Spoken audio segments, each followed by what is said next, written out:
स्वामी दयानंद ने सभी वर्णों के लोगों को वेदों के अध्ययन तथा उनकी व्याख्या करने का अधिकार दे दिया।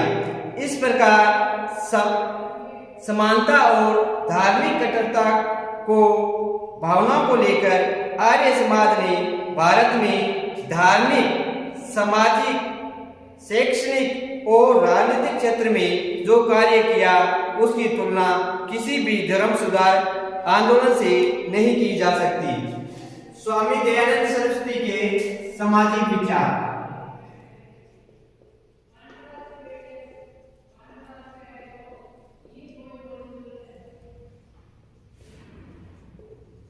सामाजिक विचार। भारतीय समाज में जाति व्यवस्था शताब्दियों से प्रचलित थी।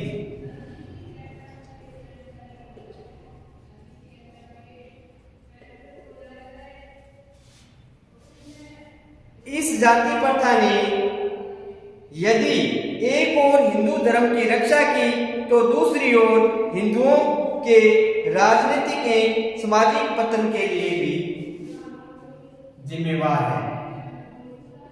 राजनीतिक व सामाजिक पतन के लिए भी जाति प्रथा जिम्मेवार है।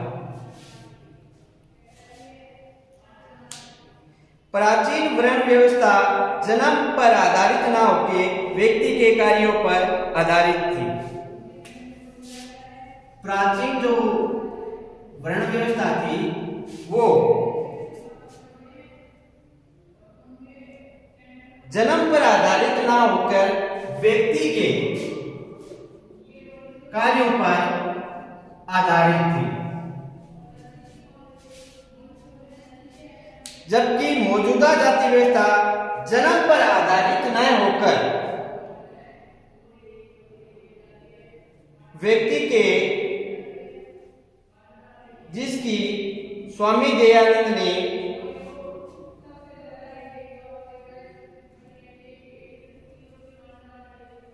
जबकि मौजूदा जाति व्यवस्था जन्म पर आधारित थी,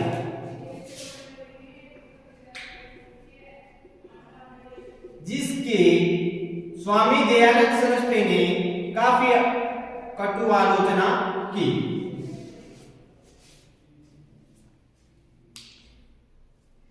उनके अनुसार समाज में किसी व्यक्ति को जन्म के आधार पर उस स्थान पर पहुंचाने से वंचित नहीं किया जाना चाहिए। उन्होंने छुआछूत तथा समुद्र यात्रा निषेध के विरुद्ध आवाज बुलंद की तथा प्राचीन वर्ण व्यवस्था को उचित ठहराते हुए जाति प्रथा का खंडन किया। वैदिक काल के सामाजिक ढांचे के आधार पर आर्य समाज ने स्त्रियों को समाज में उच्च स्थान दिलाने के लिए प्रयत्न किया।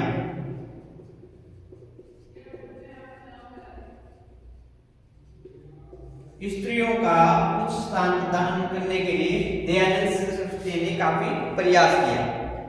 वैदिक काल में स्त्रियों को उच्च शिक्षा प्राप्त करने तथा सामाजिक जीवन में भाग लेने का अधिकार था। वैदिक काल में उच्च शिक्षा और सामाजिक जीवन में भाग लेने का अधिकार था। अतः आर्य समाज ने स्त्री शिक्षा की ओर विशेष ध्यान दिया। समाज में स्त्रियों की दशा अत्यंत ही शोचनीय थी।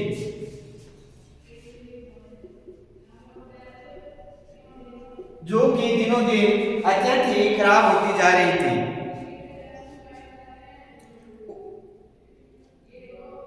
इस कारण बहुविवाह प्रथा तथा बाल विवाह प्रथा, बाल विवाह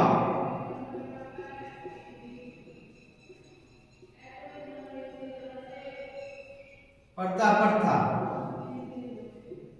भी उसमें थी। इसलिए आर्य समाज ने बाल विवाह, बहुविवाह, प्रथा का विरोध किया। विधवा विवाह का एवं स्त्री शिक्षा पर उन्होंने बल दिया।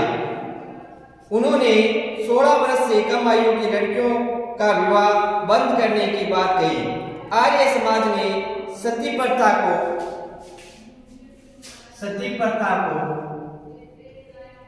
पाप माना।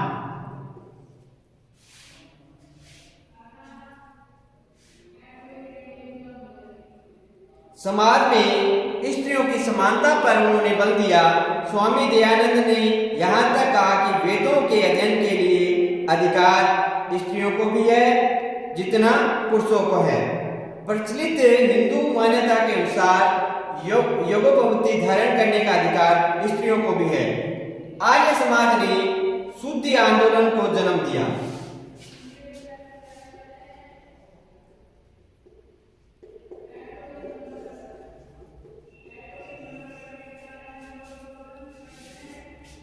शुद्धि से अभिप्राय उस संस्कार से है जिसमें गैर हिंदू, अछूत, दलित वर्ग तथा ईसाई मुसलमान बनाए हुए हिंदुओं को पुण्य हिंदू धर्म में स्वीकार कर लिया जाता था। शुद्धि आंदोलन से तात्पर्य है कि उस समय दलित व ईसाई व पाश्चात्य धर्म को जिन्होंने ग्रहण कर रखा है उन लोगों को वापिस शुद्ध करके हिंदू धर्म में लिया गया।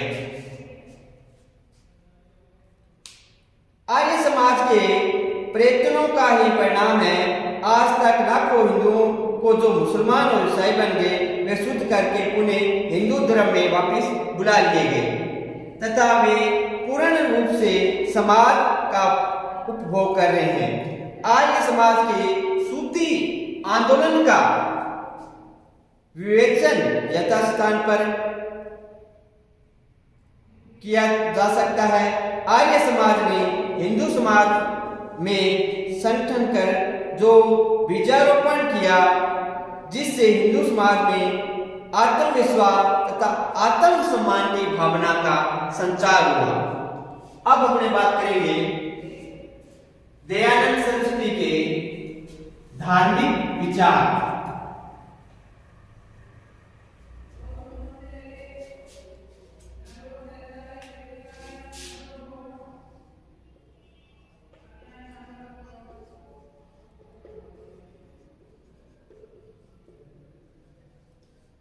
धार्मिक विचार। आर्य समाज ने मूर्ति पूजा का विरोध किया, कर्मकांडों का भी विरोध किया, जाति प्रथा का भी विरोध किया, स्वर्ग नरक की कल्पना तथा भाग्य में विश्वास का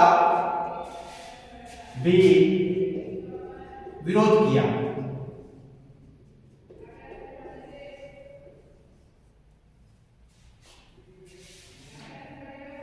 उसने वेदों की श्रेष्ठता का दावा किया।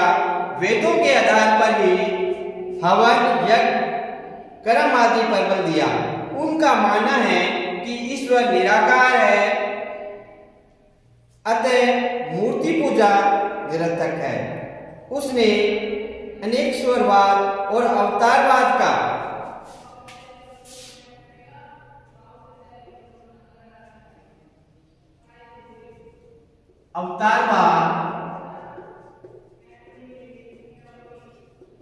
बहुदेववाद का भी कड़ा विरोध किया। स्वामी दयानंद ने अपने भाषणों में उस समय की रूढ़ियों एवं मान्यताओं की खुलकर निंदा की। उन्होंने हिंदुओं के मोक्ष का समर्थन किया तथा बताया कि ईश्वर की उपासना अच्छे क्रम ब्रह्मचर्य व्रत का पालन करके ही मोक्ष की प्राप्ति की जा सकती है। वेदों की व्याख्या उसने इस प्रकार जिससे कि वेद वैज्ञानिक, सामाजिक, राजनीतिक और आर्थिक सिद्धांतों के स्रोत माने जा सकते हैं।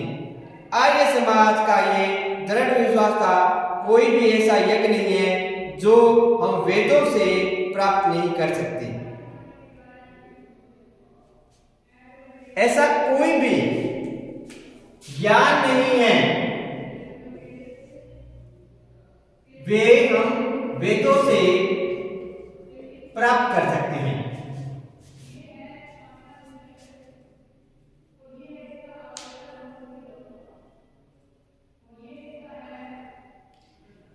हमें इस्लाम या ईसाई धर्म या पाश्चात्य सभ्यता की ओर देखने की आवश्यकता नहीं है। इन्होंने ईसाई, इस्लाम, पाश्चात्य की ओर देखने की हमें आवश्यकता नहीं है, इसका इन्होंने विरोध किया। उन्होंने मृतकों के श्राद्ध का विरोध किया और कहा, भोजन करा के अथवा दान देकर परलोक को सुधारा नहीं जा सकता, किंतु जहां पाखंड, ढोंग, असत्य, आडंबर देखते उनकी धज्जियां उड़ाए बिना चैन नहीं मिलता था। उन्होंने हिंदुओं को अपने प्राचीन धर्म, गौरवपूर्ण सत्यता और आदर्श का स्मरण करा कर उन्हें अपने धर्म पर दृढ़ रहने की शिक्षा दी। स्वामी दयानंद ने देश में एक व्यापक धार्मिक क्रांति का सूत्रपात किया।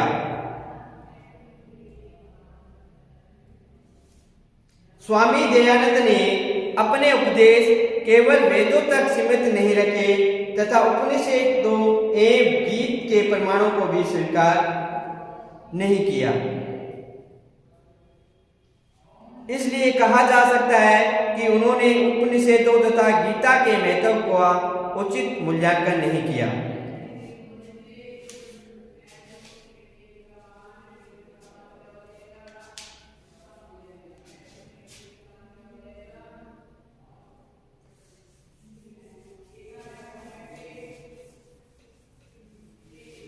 अब बात करेंगे साहित्यिक एवं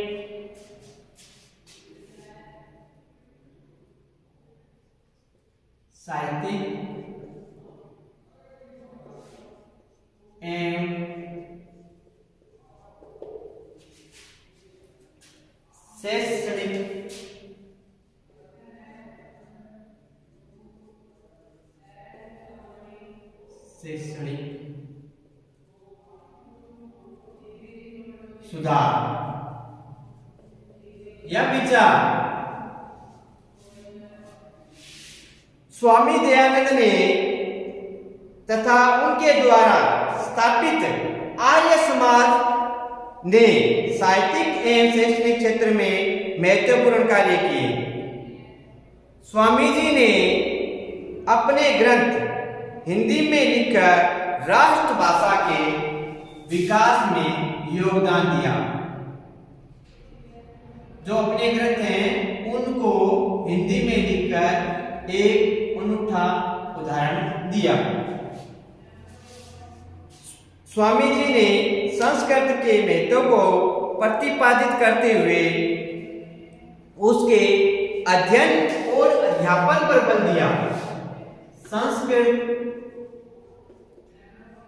व हिंदी के अध्ययन व अध्यापन पर स्वामी जी ने बल दिया।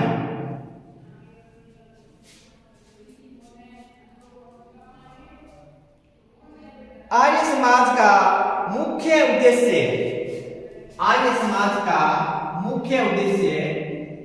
अज्ञानता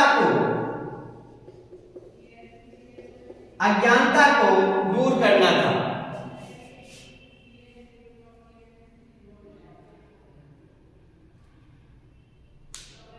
अतः उसने प्राचीन आश्रम व्यवस्था को पुनः स्थापित करने की आवश्यकता पर बल दिया। उसने शिक्षा को प्राचीन गुरुकुल प्रणाली को प्रचलित किया, जहां विद्यार्थी ब्रह्मचर्य व्रत का पालन करते हुए गुरु के आश्रम में विद्या अध्ययन कर सके। आर्य समाज ने ही मैकोलों की माया से मुक्त भारतीयों की मोह निंदा को भंग किया। उस समय हिंदुओं में नारी शिक्षा के विरुद्ध वातावरण व्याप्त तथा स्त्रियों को पढ़ने पढ़ाने आदि पर रोक थी और वेदों को पढ़ना पढ़ाना स्त्रियों के लिए वर्जित था। स्त्रियों को घर की चार दीवारी में रहकर ही गृहस्थ जीवन व्यतीत करना पड़ता था। कठोर पर्दा प्रथा भी स्त्रियों की शिक्षा में बाधक थी। स्वामी जी ने इस प्रकार के विचारों के विरुद्ध आवाज बुलंद की और नारी शिक्षा पर प्रतिबंध दिया।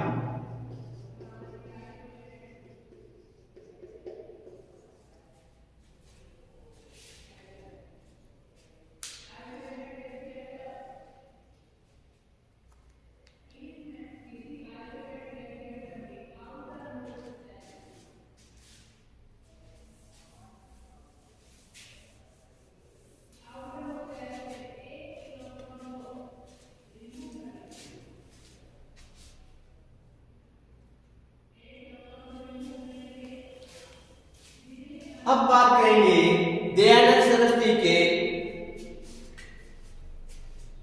राष्ट्रीय विचार या राष्ट्रीय सुधार। राष्ट्रीय विचार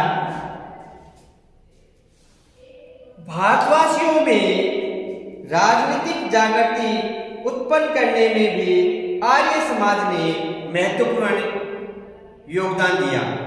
आर्य समाज द्वारा किए गए सामाजिक और धार्मिक सुधारों का परिणाम ये हुआ, सामाजिक और धार्मिक सुधारों का परिणाम ये हुआ कि भारतीयों में परोक्ष रूप से आत्मविश्वास और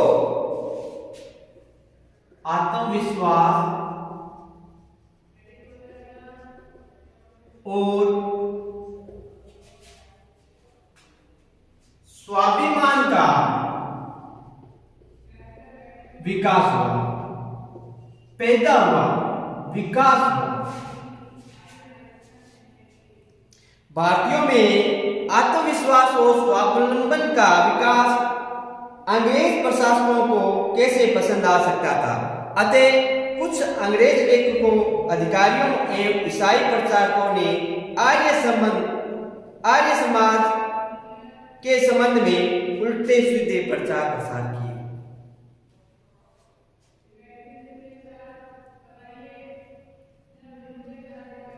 आर्य समाज ने भारत के प्राचीन गौरव की चर्चा करते हुए स्वावलंबन के विकास को प्रोत्साहन दिया। स्वावलंबन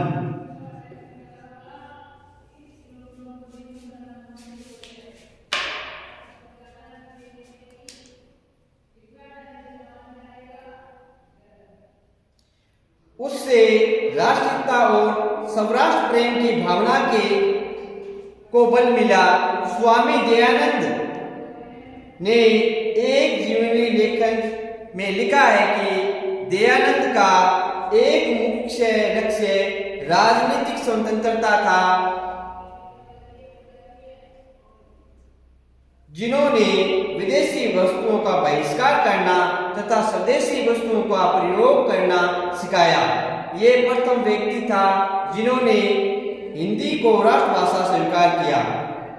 स्वयं दयानंद ने अपने सत्यार्थ प्रकाश में लिखा है कि अच्छे से अच्छा विदेशी राज्य स्वदेश की तुलना नहीं कर सकता। दयानंद ने वेदकालीन भारत को इसलिए गौरवमय बताया कि उसमें भारत में स्वराज्य था।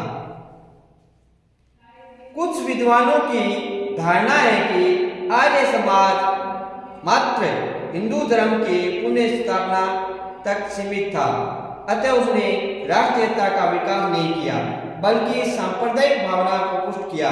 किंतु आर्य समाज को सांप्रदायिकता की संज्ञा देना गलत होगा, क्योंकि एक राष्ट्र में पृथक पृथक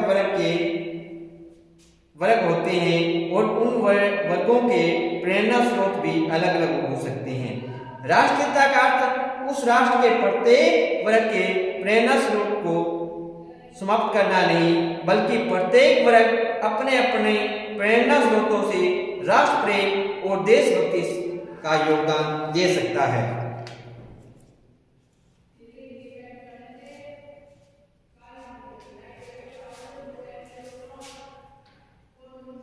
शुद्धि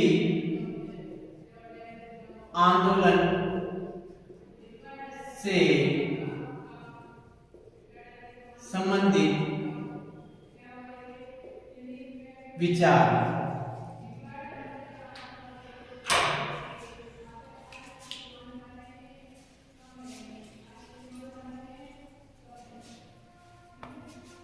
आर्य समाज द्वारा शुद्धि आंदोलन आर्य समाज संगठन की आक्रामक नीति का परिणाम था। मशीनरी तथा इस्लामी संस्थाओं द्वारा हिंदुओं का धर्म परिवर्तन कर ईसाई धर्म तथा मुसलमान बनाया जा रहा था, जिसके परिणाम स्वरूप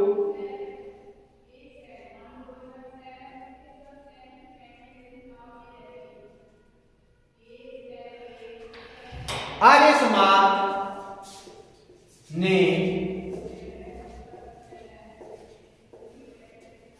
इसकी कड़ी निंदा की।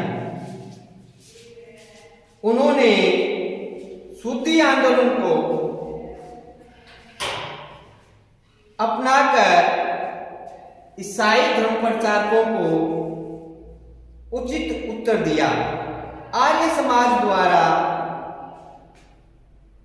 शुद्धि के अंतर्गत 3 बातें बताई गई। 3 बातें शुद्धि आंदोलन से संबंधित है जो कि आर्य समाज ने बतलाई।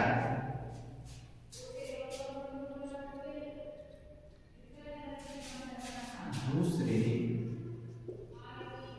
धर्मावलंबियों को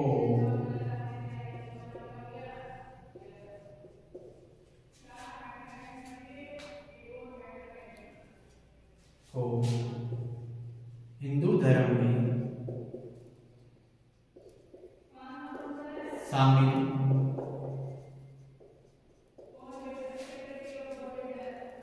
किया जाना।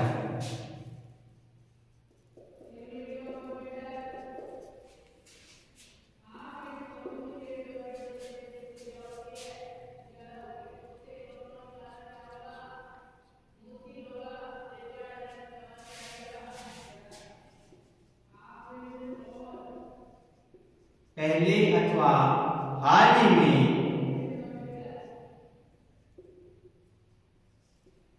किसी व्यक्ति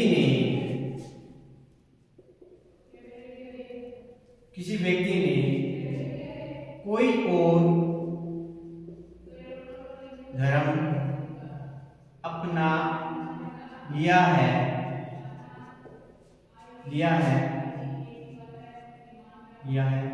वह वापिस हिंदू धर्म में आ सकता है।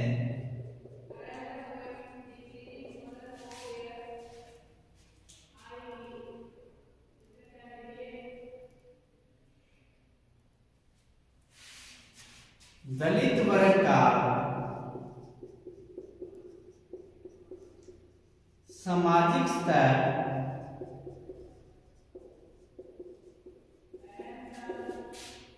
उठाना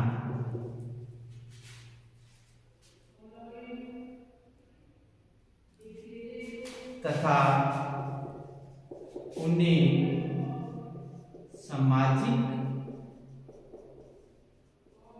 प्रतिष्ठा दिलवाना।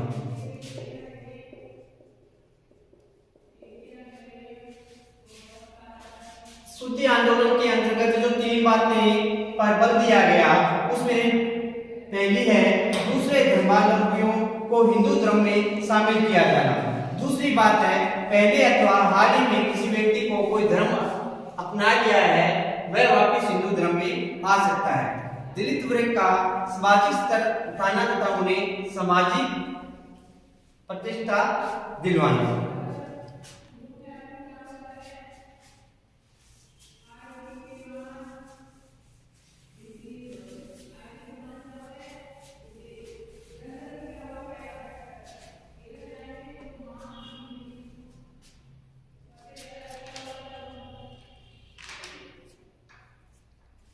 आर्य समाज द्वारा शुद्धि सभाओं का गठन किया गया, जिसके द्वारा मुसलमान तथा ईसाई बने हिंदुओं को उन्हें शुद्धि के द्वारा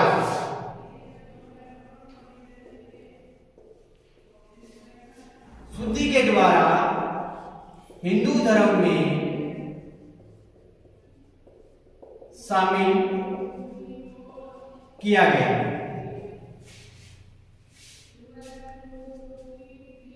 शुद्धि संस्कार सरल तथा आकर्षक ढंग से किया जाता था। हिंदू धर्म में दीक्षा लेने वाले व्यक्ति को व्रत रखना पड़ता था और जनसभा के सामने आर्य समाज के 10 नियमों का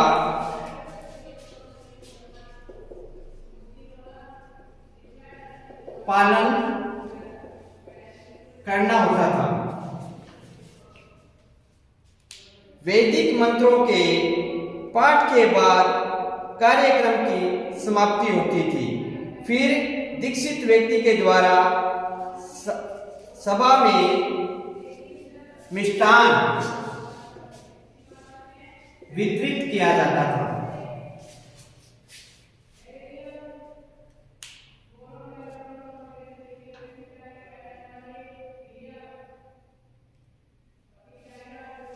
मुसलमान राजपूतों को पुनः हिंदू धर्म में